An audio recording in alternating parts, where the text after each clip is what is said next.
name? Yes. Like, why do you remember? I saw your something. It's the name of a club, right? Yeah. Probably there's also a story behind that name. And you will see that there are stories behind everything, you know. Like in the ancient times, all people who did not have the technology to explain things had to create ways of explaining things that happened in nature. For example, Greek people, to explain thunder, do you know how to explain thunder? Greek people? How would you explain thunder to someone? Noise? It's a noise. How would you explain it? Greek people just devised that thunder. There was a god who was angry with the humans, and that was his way of telling it. Exactly. Then, how do you explain rain? Gods were sad and they were crying. So there are ways of explaining things in nature, ways of explaining.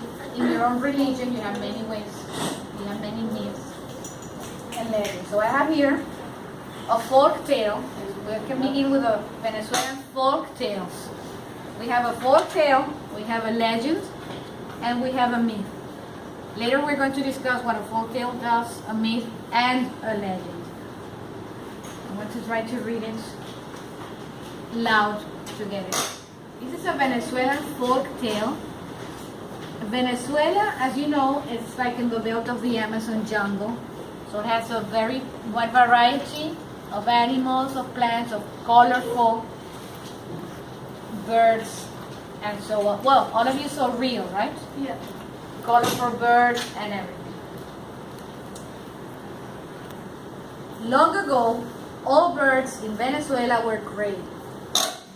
One day, a cormorant bird caught a water snake in the river. The cormorant and some other birds killed the snake.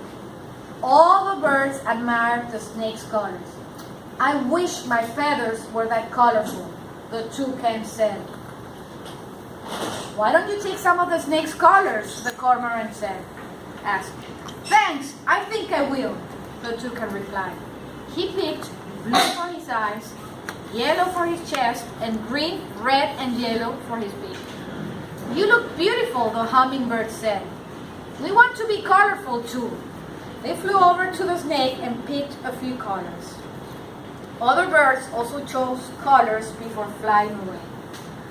Soon, the cormorant was all alone. "There are no colors left for me," he said sadly. But when he looked again, he found some black and a few white spots for his back. And this is a story of how the birds got their colors. I'm going to show you now. If you allow me, I'm going to show you. Yellow, green, orange, blue, purple.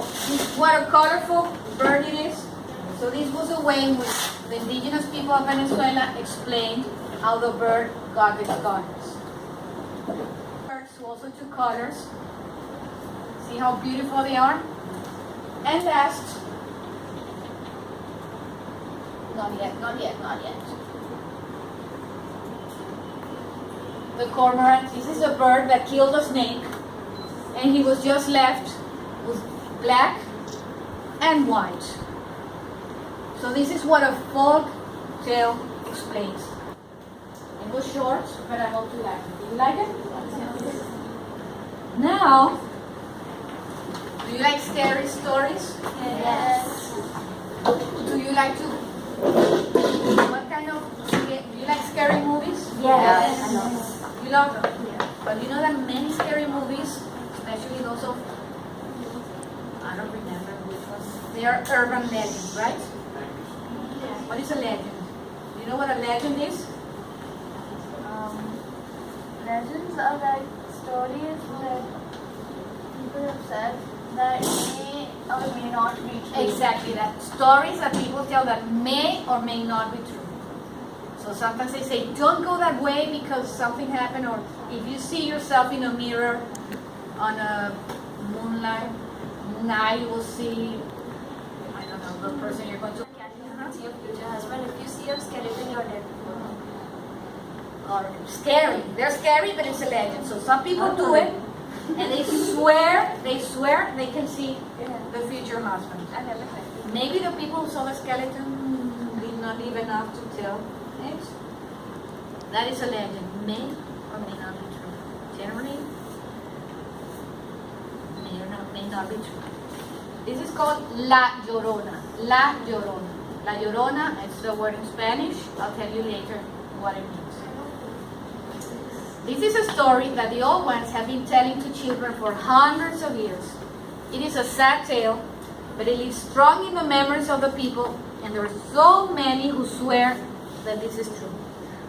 Long years ago, in a humble little village, there lived a fine-looking girl named Maria. Typical Spanish name. Some say she was the most beautiful girl in the world. And because she was so beautiful, Maria thought she was better than anyone else. Guys, you know this. As Maria grew older, her beauty increased. And one day, into Maria's village, rode a man who seemed to be just the one she had been talking about. He was a dashing young ranchero, the son of a wealthy rancher from the southern plains. He could ride like a Comanche. In fact, if he owned a horse and it grew tame, he would give it away and go rope a wild horse from the plains. He thought it was a manly hair. She wouldn't even come to the window. She refused all his costly gifts. The young man fell for her tricks. That haughty girl, Maria, he said to himself, I know I can win her heart. I swear I'll marry that girl. And so everything turned out as Maria planned. Before long, she and the ranchero became engaged, and soon they were married. At first, things were fine. They had 2 children, and they seemed to be a happy family together. Christianity, Roman Catholic. Roman Catholic, perfect. Most of the population is Roman Catholic, which is Christian. So they're supposed to believe just in God and what that religion says, in the same way you have your religion. So this was a cult, C-U-L-T. Do you know what a cult is?